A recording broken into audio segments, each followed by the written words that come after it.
Hey, what's up guys, it's 𝗪cie_𝗰𝗶𝗹, and I sell on Amazon, primarily online arbitrage, but I've done Amazon FBA books, and I've also done retail arbitrage. So today we are answering some questions, and this question in particular is a really good question because it's something that a lot of people deal with. Basically, how do I go from doing maybe 5 to 10K a month and really pushing it higher than that? So we're going to go over some really foundational things to really build that basic foundation of what you are doing as an Amazon seller. And we're going to go over some sourcing strategies as well for both retail arbitrage and online arbitrage. So stick around and we will talk about that. All right, so let's get into the question. So basically how this came up is I posted on my story. I was having some extremely good sales days where I was doing I think I did 5K one day, I did 9K another day, and I was at 5K the next day. So this person sent this message: "This is awesome. It's nice to see that these numbers are actually realistic because looking at mine is so depressing." That just happens sometimes. And so I said, "Thanks. What's depressing about it?" So they posted their sales so far this month, recording this on the 12th. They've done around 3K in sales, so this person's definitely not completely at the beginning. They know what they're doing, they know how to make a shipment, they're buying products, they're selling products, they're getting sales. And as we find out, I think one of the biggest problems is going to be sourcing, but we'll just get into it. They're saying 6 months of selling and I can't move past this. The most I did was 10,000 in a month in sales, and nowhere near since then. I feel like the time I spent sourcing, I should be seeing more. I still have a lot to learn and probably being hard on myself. I still can't wrap my head around online arbitrage to save my life. I've tried and I just can't seem to find anything online like I see others doing. A lot of people are hard on themselves, including myself. Sometimes I'm like, why aren't I doing more in sales? Or more on social media. So totally get that, makes a lot of sense. I asked if this is mostly online arbitrage, and we discovered that this person does mostly retail arbitrage. They've tried online arbitrage, they can't seem to find anything, and retail arbitrage, they're not able to get past more than 5 or 10K in sales per month. So first thing I would say to first of all, just understand that learning Amazon is a process. It's a difficult learning curve. Selling on Amazon really comes down to 3 things. So we're going to go here in Notepad. Amazon comes down to 3 basic things. And in each of these categories, you can grow in it, and figuring out these categories is going to be how you progress in your business. So the one that most people struggle with is sourcing. How often and well can you find profitable products? The next one is the prep of those products. If you have all the profitable products in the world, but you can't send them into Amazon, if you don't list in some way or another, you're not going to get any sales. So some people just don't list fast enough and they end up having death piles, especially in the eBay community. Prep is another part of your Amazon business.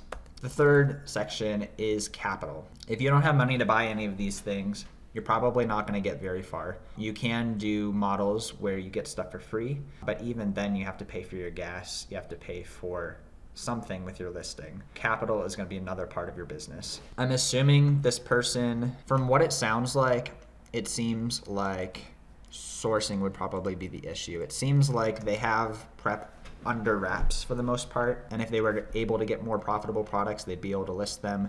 And it seems like they have enough money for now to be spending on these things. So this isn't the issue, and it seems like prep isn't the issue.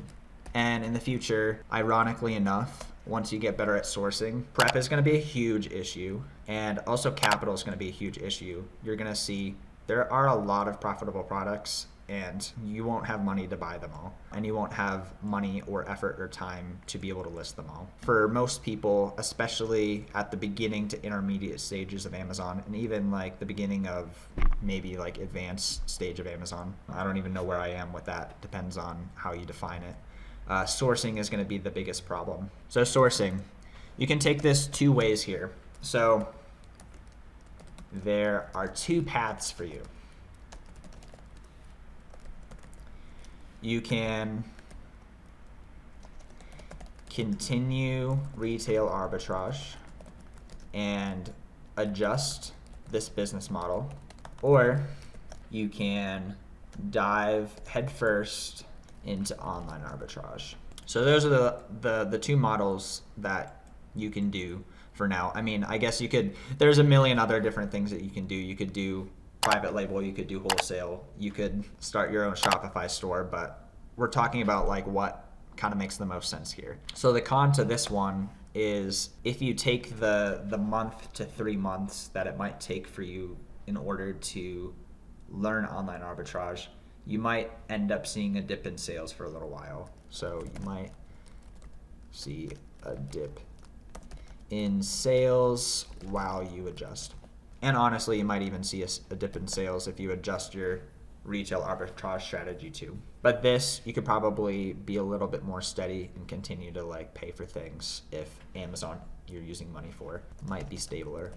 So we'll talk about like how we can find items within both of these, because realistically, it'll probably make the most sense for you to adjust how you're doing retail arbitrage, and then as you feel more stable and steady with that, then you can transition to online arbitrage when you have more time and resources. So we're going to get into how you can source retail arbitrage. And interestingly enough, I don't know how this person sources from retail arbitrage. The benefit of that is that we're going to get to keep it extremely broad, and it's going to be very practical for a lot of people. And I'll give my 2 cents on if I was doing retail arbitrage, how I would do it looking back. There is a lot of people go to Walmart, and you can go to Walmart for replenishables, or you can go there for clearance, or you can go there for bolos. And you can kind of do this at Target, you could do this at Marshall's, you could do this at TJ Maxx. I don't know if there's really going to be replenishables at some of these other places, but there are stores like that where you can do all of these. So that's one option. You could also do stuff like Nike outlets or Adidas, and that's more of the clothing apparel game, but there are people who are making an absolute killing doing that. Oftentimes, this involves learning how to use sales and coupons and first-time customer coupons to your advantage. Then there's also several different models of thrifting, and there's also Amazon FBA books. So you could do thrifting entirely. You could go to thrift stores to look for books. You could go to thrift stores to look for used electronics, board games. What else could you find there?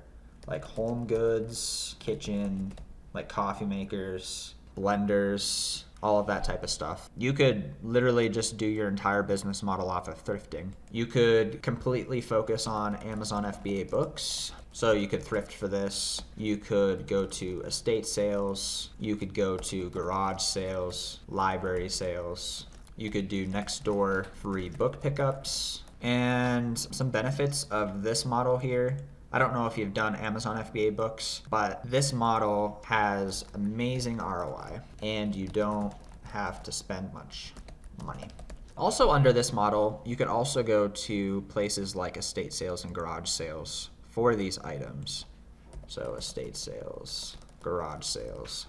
And then also for this model and this model, you could also go to the Goodwill outlet worlds.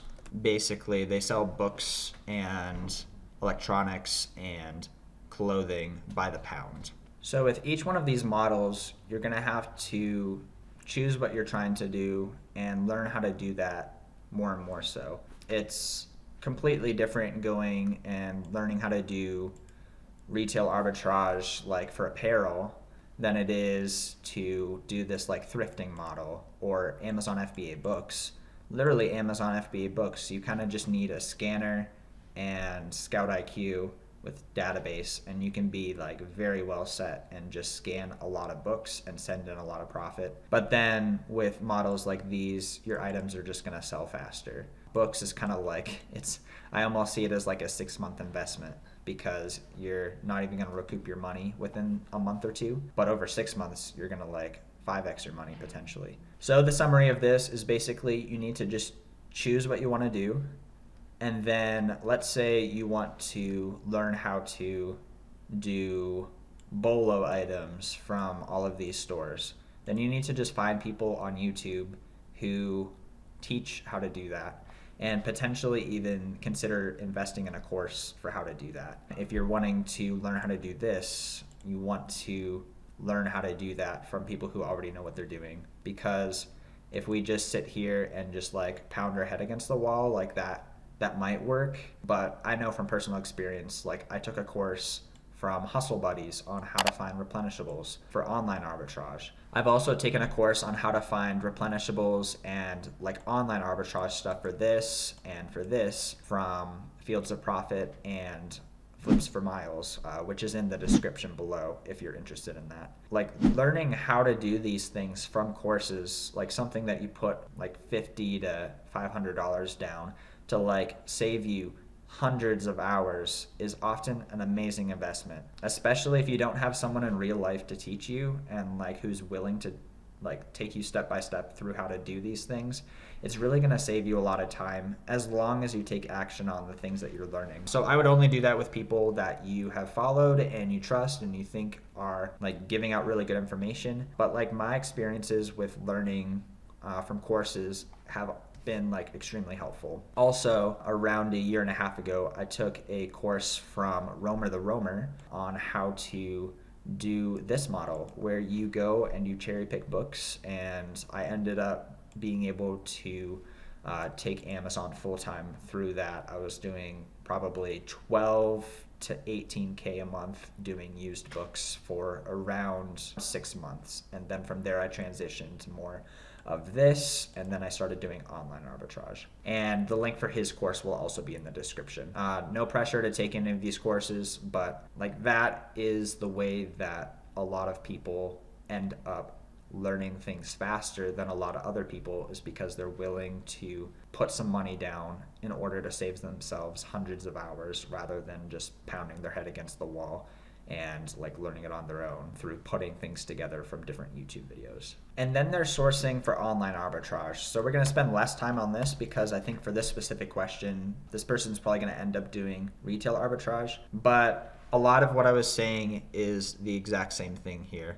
There's different ways to find items depending on what you're trying to do with online arbitrage. So you could do grocery, you could do health and beauty, you could do toys, you could do apparel, you could do electronics, you could do tools, you could do office supplies. There's just, you could do musical instruments. I personally don't know anyone who sells musical instruments, but it is a category. Basically, there's all these different categories and there's different ways that you source all of them, but there are similarities between all of them. So again, finding someone who does a lot of beauty online arbitrage and then learning from them, whether it's learning from their free content, which you can get pretty far doing, or investing in a course. Don't drop like 3K on a course. Definitely don't do that. But if it's reasonable and it makes sense and it's going to save you time, it might be worth doing. Toys is going to be, a lot of people go from like Walmart to Walmart looking for specific clearance toys. That would be a retail arbitrage type thing. But there's a lot of different options here. My biggest advice is find someone who is doing something that looks interesting to you and learn from them. That's basically what you're going to have to do for whatever it is, because you're not going to be able to just like go through and like understand how to do this perfectly for every single little thing. Like you need to get really good at one or two things. What I would do if I was doing retail arbitrage, for example, is I spent a lot of time doing this model, and I am very confident that I could do this again and continue to do well with this.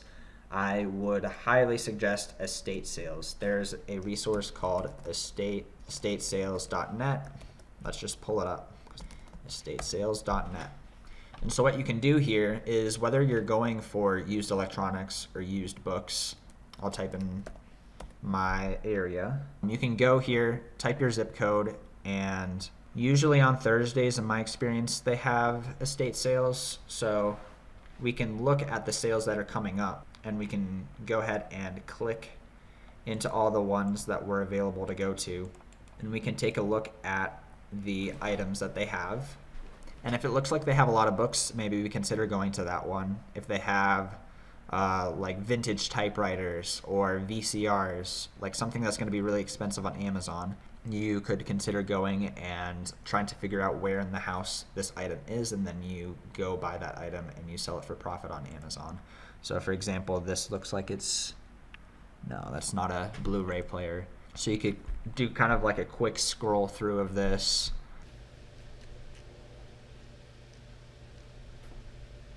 They might have tools.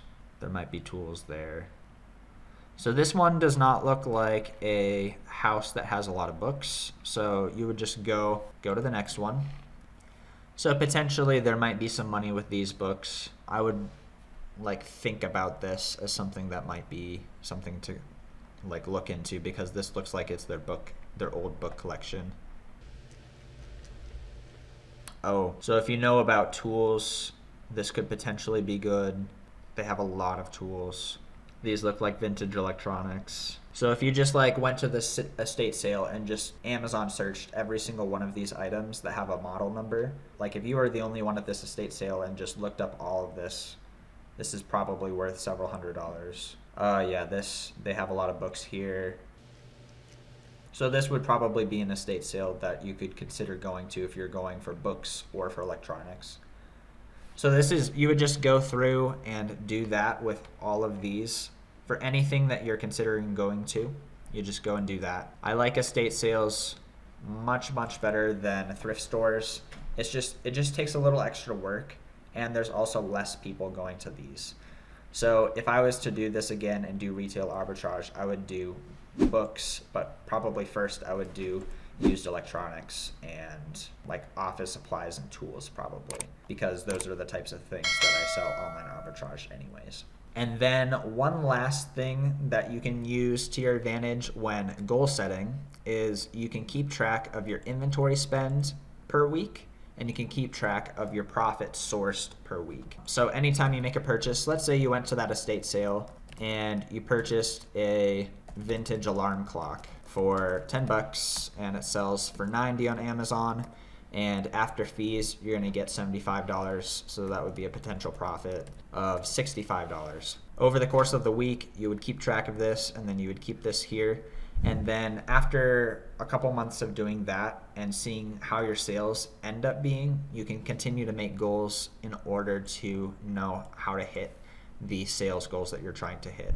So if you went to Walmart and you went to Walmart clearance and you spent $670, and total out of all of that, it's a potential profit of $432. You would put that in there, and from there you can start to goal set once you see your spending habits. Because at the very end of the day, in order to do more sales and make more profit, you have to spend money on profitable inventory and get it listed.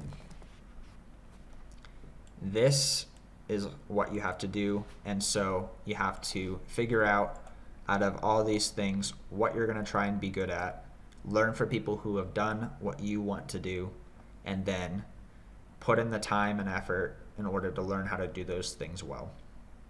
So if this was helpful, feel free to help me out by subscribing and liking the video. If you have questions, I won't be able to answer all questions like this, but I can answer in a little bit less detail. But feel free to ask me questions and I'll get back to you.